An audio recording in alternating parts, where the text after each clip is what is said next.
अस्सलाम वालेकुम students second condition of equilibrium की बात करते हैं।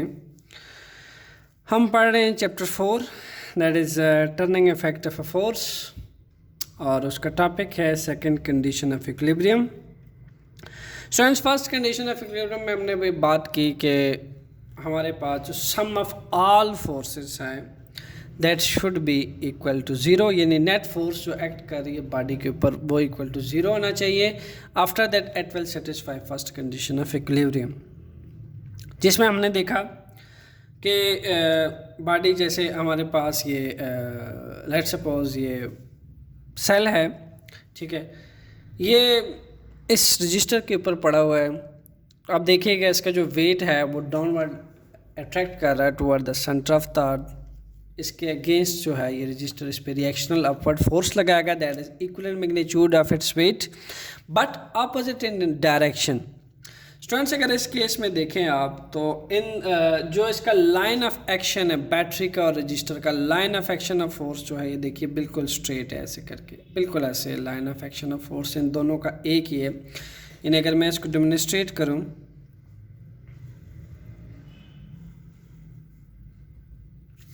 यू करके है आपके पास, तो कह लीजिए कि इसका जो वेट है वो पाइवेटेड पॉइंट से ये जो इसका सेंटर ऑफ मास है इसका वेट ऐसे सेंटर ऑफ ग्रेविटी की वजह से वर्टिकली डाउनवर्ड अट्रैक्ट कर रहा है toward the centre of the earth.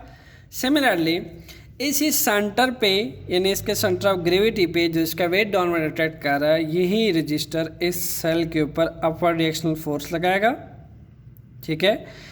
And this R in W reactional force of the resistor and weight of that cell are equal in magnitude and opposite in direction. Due to this reason they cancel the effect of each other and the net force acting on that cell will be zero. So that's why it satisfies first condition of equilibrium. Why we need second condition of equilibrium? For what purpose we need second condition of equilibrium? The reason is here, students हम इसके लिए एक magnet को दोबारा ले लेते हैं। आप देखिए कि मैग्नेट के इससे पहले जो आपका सेल का केस था ये वाला जो केस था, इस केस में क्या था कि line of action of force same था, ठीक है, line of action of force same था, इसलिए सम ऑफ फोर्सेस जो थी वो उसका जो नेट फोर्स था वो ज़ीरो आ रहा था। अब क्या होगा कि अगर आपके पास line of action of force different हो, ये नहीं आप यूँ समझ लीजिए जब बॉडी रोटेट कर रहा हो, अमूमन हम क्या करते हैं फर्स्ट कंडीशन ऑफ इक्विलिब्रियम को हम क्या कहते हैं, ये एक ट्रांसलेटरी इक्विलिब्रियम है, ठीक है, और सेकंड कंडीशन ऑफ इक्विलिब्रियम को हम कहते हैं रोटेशनल इक्विलिब्रियम। क्या कहते हैं? रोटेशनल इक्विलिब्रियम, क्योंकि सेकंड कंडीशन ऑफ इक्विलिब्रियम में एक है ट्रांसलेटरी इक्विलिब्रियम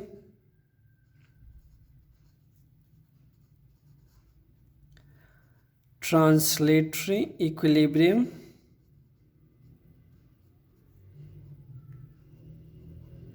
सेकेंडली जो आपके ट्रांसलेटरी इक्विलिब्रियम में क्या होता है कि बिल्कुल स्ट्रेट एक ही लाइन ऑफ एक्शन, एक सिंगल लाइन ऑफ एक्शन के इर्द गिर्द तमाम फोर्सेस एक दूसरे का इफेक्ट कैंसिल कर रही होती हैं।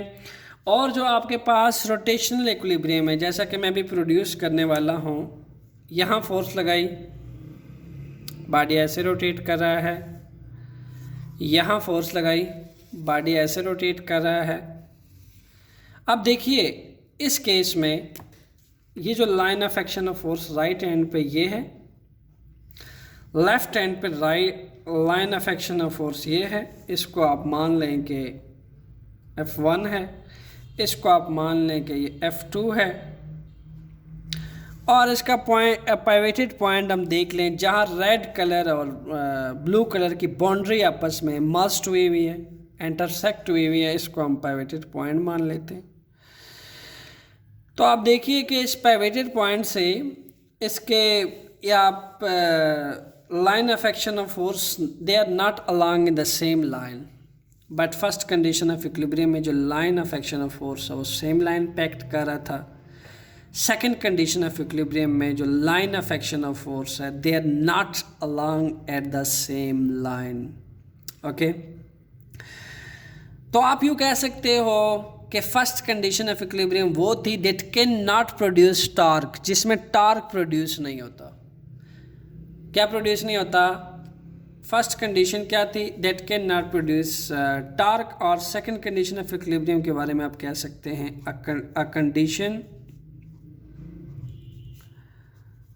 a condition which produce torque, that is clockwise and anti-clockwise,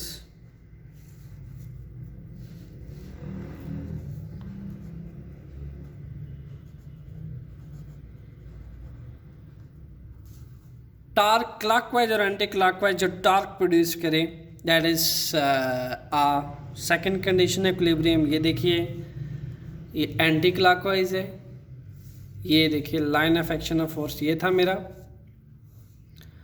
ये आपके पास सिमिलरली ये देखिए ये आपके पास क्लॉकवाइज मूवमेंट आ जाता है। सो स्टूडेंट्स, दोनों केसेस के अंदर आप ये देखिए कि line of action of force different है, और जब line of action of force different होता है तो इन दैट केस एक टार्क ये है, इसको आप मान लें कि टा 1 है, इसको आप मान लें टा 2 है। तो एक सिस्टम पे लगने वाले जितने टार्क है, जितने भी टार्क है, सेकंड कंडीशन ऑफ इक्विलिब्रियम ये कहता है कि उनका जो सम है, यानी उनका जो समेशन है, summation of tau, that should be equal to 0 to satisfy second condition of equilibrium। ये कहता है कि इसके अंदर आप F1 फोर्स को जितना अपवर्ड को आप खींचते हो, जितना अपवर्ड टर्निंग इफेक्ट प्रोड्यूस कर रहे हैं आप इसके अंदर, देखिए जितना अपवर्ड टर्निंग इफेक्ट प्रोड्यूस करेंगे आप इसके अंदर, उतना ही डाउनवर्ड टर्निंग इफेक्ट प्रोड्यूस करेंगे इक्विवेलेंट मैग्नीट्यूड, ठीक है। उतना ही डाउनवर्ड टर्निंग इफेक्ट प्रोड्यूस करेंगे तो ये क्या करेगा, ये एक दूसरे के इफेक्ट को कैंसिल करेगा, यानी जितना इस पर क्लॉकवाइज मूवमेंट प्रोड्यूस होगा और एक सिस्टम के अंदर उतना एंटी क्लॉकवाइज टार्क प्रोड्यूस होगा, तो वो क्या करने वाले हैं, एक दूसरे के मूवमेंट को, एक दूसरे के टर्निंग इफेक्ट को कैंसिल करेंगे और जो नेट टार्क आएगा that should be equal to 0। Second condition of equilibrium में जो नेट टार्क है वो 0, यानी एक बॉडी को आपने इतना घुमाया ऐसे करके क्लॉकवाइज, ऐसे उसको आप इतना ही टर्निंग इफेक्ट प्रोड्यूस करते हैं। अब इसको पाइवेटेड पॉइंट पे घुमाते हैं एंटी क्लॉकवाइज। अब इन्होंने क्या किया, एक को आपने यू करके घुमाया, ऐसे करके ये घुमाया आपने, ठीक है, यहाँ था यू करके घुमाया आपने, इसी तरीके से ये यहाँ था और आपने इसको यूं करके घुमाया, यानी यहाँ लाया, ठीक है, ये यहाँ फिक्स है। अब वो क्या कहता है, second condition of equilibrium, second condition of equilibrium ये कहता है जो आपने टार्क जो है वो ये प्रोड्यूस किया है, क्लॉकवाइज टार्क प्रोड्यूस किया है, ये देखिए ये प्रोड्यूस किया है, और इसी तरीके से ये जो ये टार्क प्रोड्यूस किया है ये एक दूसरे के इफेक्ट को कैंसिल करेगा, टा 2 और टा 1 एक दूसरे के इफेक्ट को कैंसिल करेंगे क्लॉकवाइज एंटी क्लॉकवाइज, और जो बॉडी होगी दैट विल बी बैलेंस्ड, ठीक है, और उनका जो नेट टार्क होगा वो 0 होगा। This is known as second condition of equilibrium. Second condition of equilibrium में क्या होता है कि सेकंड कंडीशन ऑफ इक्विलिब्रियम में एक तो जब line of action of force different होता है तो बॉडी क्या करती है, body will rotate, body rotate. तो जब भी बॉडी रोटेट करती है उस केस में line of action of force हमेशा डिफरेंट होता है, सेम नहीं होता, ठीक है। और सेकेंडली वो ये कहता है कि आप एक बॉडी के अंदर जितना क्लॉकवाइज टर्निंग इफेक्ट प्रोड्यूस करते हैं उस बॉडी के अंदर उतना ही anti clockwise turning effect produce होना चाहिए, equivalent magnitude turning effect produce होना चाहिए, और उसका जो नेट टार्क निकलेगा वो 0 निकलेगा। मान लें कि ये इसका पाइवेटेड पॉइंट था, तो मैं यहाँ से यहाँ तक के फासले को कह देता हूँ L, ठीक है। इसी तरीके से इस पाइवेटेड पॉइंट से यहाँ तक के, यहाँ से यहाँ तक के फासले को मैं कह देता हूँ इट्स आल्सो एल बिकॉज ये मोमेंट आर्म है। दो किस्म के टार्क प्रोड्यूस हो रहे हैं, एक क्लॉकवाइज और एक एंटी क्लॉकवाइज। सो स्टूडेंट्स, हम इसका सम लेते हैं τ1 plus τ2,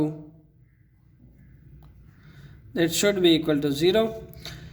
In that case, F cross L plus F1 cross L and F2 cross L. Clear? So इस केस में आप देखिए कि आप जो फोर्स अगर आप एक्सिस ड्रा करें, आप अगर राइट साइड की तरफ टर्निंग इफेक्ट लेके जा रहे हैं यूँ करके, तो टार्क जो है इन दैट केस पॉजिटिव होता है। और आप अगर लेफ़्ट साइड की तरफ टर्निंग इफेक्ट प्रोड्यूस कर रहे हैं, इन दैट केस यहाँ पॉजिटिव होगा और यहाँ नेगेटिव होगा, बिकॉज ये आपका पॉजिटिव एक्स एक्सिस है, ये नेगेटिव एक्स एक्सिस है। पॉजिटिव एक्सिस की तरफ जब टर्निंग इफेक्ट आता है तो ये पॉजिटिव होता है, और नेगेटिव एक्सिस की तरफ जब टर्निंग इफेक्ट आता है तो ये नेगेटिव होता है। सो स्टूडेंट्स, τ1 जो है दैट इज़, सपोज करें कि ये जो फोर्स मैं लगा रहा हूँ that is about 5 Newton force लगाई है मैंने ऊपर की जानिब, यानी मैंने इसको ये फोर्स लगा रहा हूँ that is about let's suppose 5 Newton. और इसका जो मोमेंट आर्म है स्टूडेंट्स वो मैंने ले लिया है ऑलमोस्ट 2 मीटर का, that is 2 metre and that is also 2 metre, so that is 5 metre. And चूँकि ये आपके पास τ1 है, τ1 जो है ये लेफ़्ट टर्निंग इफेक्ट है, लेफ़्ट एंड पे, लेफ़्ट मूवमेंट पे आप इसको टर्न दे रहे हैं। सो ये आपके पास क्या होने वाली है, लेफ़्ट हैंड वाली जो टार्क है वो हमेशा नेगेटिव होती है, ठीक है। तो ये वैल्यू नेगेटिव होगी, ये -τ1 होगा और ये +τ2 होगा, ठीक है। और ये जो आप टर्निंग इफेक्ट दे रहे हैं ये वाली, ये चूँकि राइट हैंड पे जा रही है, ये देखिए ये राइट हैंड पे जा रही है, लुक एट दैट, ये राइट हैंड पे। तो जब आप राइट पॉजिटिव +x पे टर्निंग इफेक्ट देते हैं तो वो पॉजिटिव होती है, इन दैट केस यहाँ ये आपके पास साइन लगेंगे 5 newton cross 2 metre, clear? That will be equal to -10 Newton meter plus 10 Newton meter. The net torque, summation of tau, the net torque in that case will be 0. So it satisfy a second condition. So ये यही कहता है कि एक body के अंदर आप जितना क्लॉकवाइज या यूँ कह लीजिए जितना अपवर्ड टर्निंग इफेक्ट प्रोड्यूस करते हैं, क्लियर, उतना ही उसके अंदर डाउनवर्ड टर्निंग इफेक्ट प्रोड्यूस होता है equal in magnitude, and if they are equal in magnitude then they will be cancel the effect of each other and net torque on the body will be 0। चूँकि first condition of equilibrium में line of action of force same होता है, इसलिए body rotate नहीं करता बल्कि translatory equilibrium में होता है और एक दूसरे के इफेक्ट को कैंसिल करता है। स्टूडेंट्स, यहाँ बॉडी रोटेट करता है यूं करके और यूं करके रोटेट करता है, इसलिए हम सेकंड कंडीशन ऑफ इक्विलिब्रियम को रोटेशनल इक्विलिब्रियम भी मानते हैं। स्टूडेंट्स, जो लैडर है आपके पास ये सेकंड कंडीशन ऑफ इक्विलिब्रियम को सेटिस्फाई करता है। लैडर को देखिए, इसका एक एंड जो है स्टूडेंट्स वो टॉप पे है, ये वाला इसको टॉप एंड कह लें आप, और इसका लोअर एंड जो है वो बिल्कुल ज़मीन के साथ टच हो रहा होता है। तो यूँ कह लीजिए कि इसके दोनों एंड जो है वो ज़मीन के साथ टच हो रहे होते हैं, सॉरी, एक एंड ज़मीन के साथ और एक एंड इसके फ्लोर के साथ टच होता है, वॉल के साथ टच होता है। ये वॉल है, ठीक है, इसके साथ टच हो रहा है, और सेकंड एंड जो है वो अर्थ के साथ टच हो रहा है। स्टूडेंट्स, इन दोनों एंड का बैलेंस होना बहुत ज़रूरी है, क्योंकि अगर टॉप एंड जो वॉल के साथ टच हो रहा है और लोअर एंड जो अर्थ के साथ टच हो रहा है वो बैलेंस नहीं होंगे तो लैडर भी क्या कर लेगा, उसके अंदर भी रोटेशनल इफेक्ट आ जाएगा। It will also rotate about its pivoted point. Clear? So they should be balanced. तो आप ये कह सकते हैं कि जो क्लॉकवाइज टार्क प्रोड्यूस होगी, यानी ये वॉल जो है इसके ऊपर रेजिस्टिव फोर्स लगाएगा, वॉल के जो पार्टिकल हैं वो इस लैडर के रेजिस्ट करेंगे, ठीक है, और इसको क्लॉकवाइज रोटेट करवाएंगे। सेकेंडली फिर क्या होगा, इस लैडर का जो वेट है वो स्टूडेंट्स डाउनवर्ड अट्रैक्ट होगा। इस लैडर का वेट डाउनवर्ड अट्रैक्ट होगा, ठीक है, और डाउनवर्ड अट्रैक्ट होने की वजह से एंटी क्लॉकवाइज रोटेट करेगा। वेट, इसका जो वेट है इस लैडर का, चूंकि ये इंक्लाइंड एंगल बना रहा है यूं करके स्टूडेंट्स, इंक्लाइंड एंगल जो है उसकी वजह से इस लैडर का जो वेट है वो इसको यूं रोटेट करवाएगा, देखिए ये ऐसे करके, और जो इसका टॉप है जो वॉल के साथ जो है वो अटैच्ड है वो इसको क्लॉकवाइज रोटेट करवाएगा। ऐसे में क्या होगा कि एंटी क्लॉकवाइज जो इसके वेट की वजह से है और क्लॉकवाइज जो इसके टॉप एंड पे वॉल की वजह से क्लॉकवाइज रोटेशन आएगी, वो एक दूसरे को बैलेंस करेगी, इक्वल मैग्नीट्यूड होगी, और जो नेट टार्क आएगा इस लैडर के अंदर वो क्या हो जाएगा, दे विल बी ज़ीरो। तो हम ये कह सकते हैं कि जो इसके अंदर क्लॉकवाइज टार्क प्रोड्यूस होगा, क्लॉकवाइज टार्क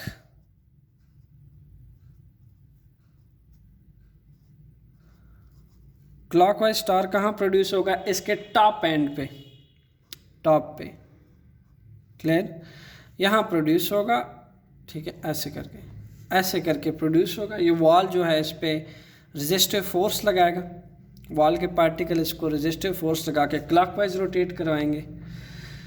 एंड सेकेंडली जो इसका डाउनवर्ड है वेट है वो इसको ऐसे रोटेट करवाएगा, ठीक है।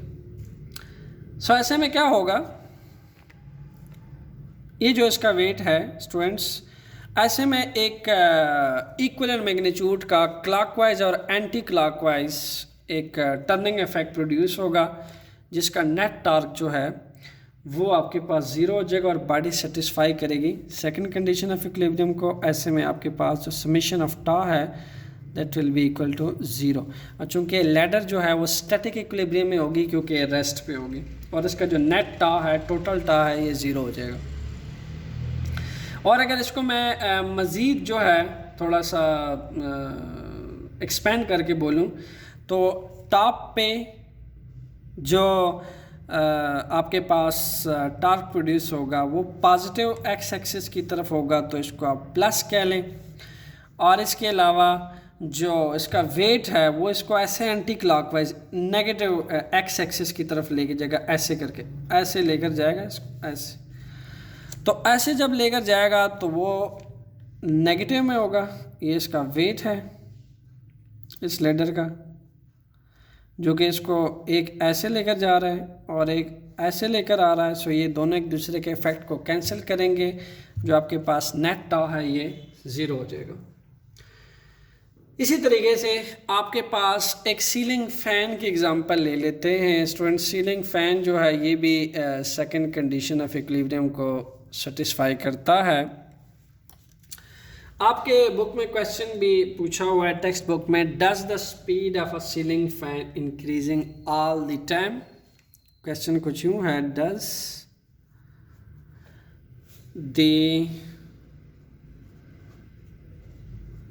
Speed of ceiling fan increase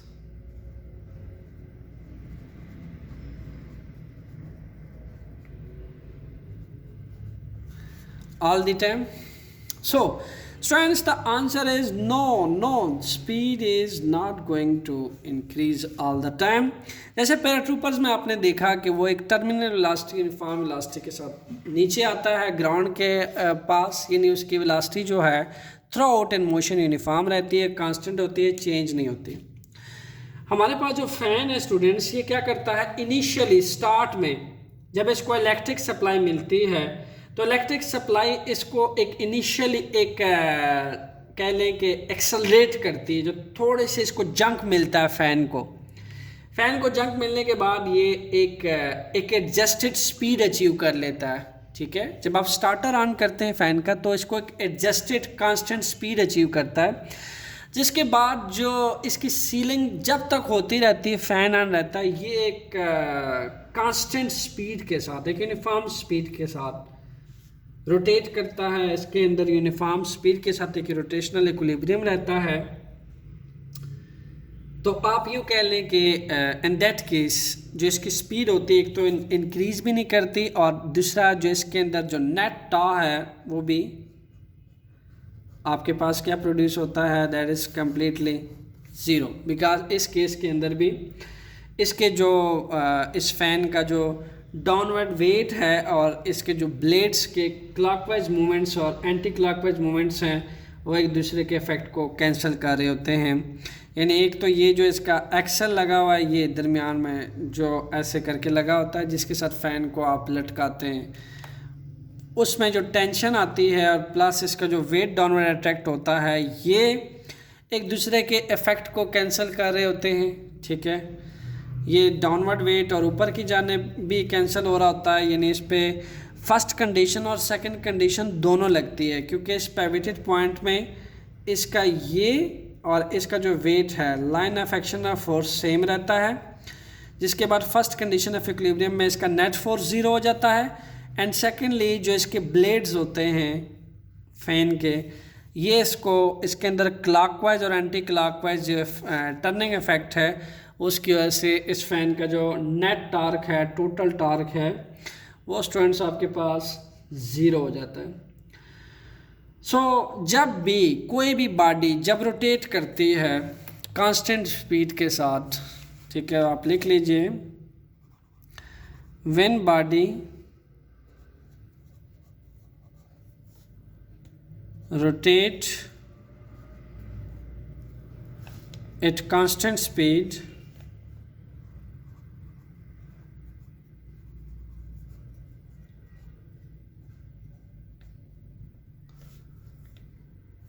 then it satisfy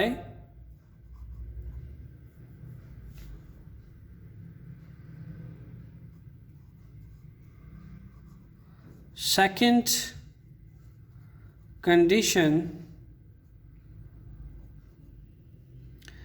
of equilibrium।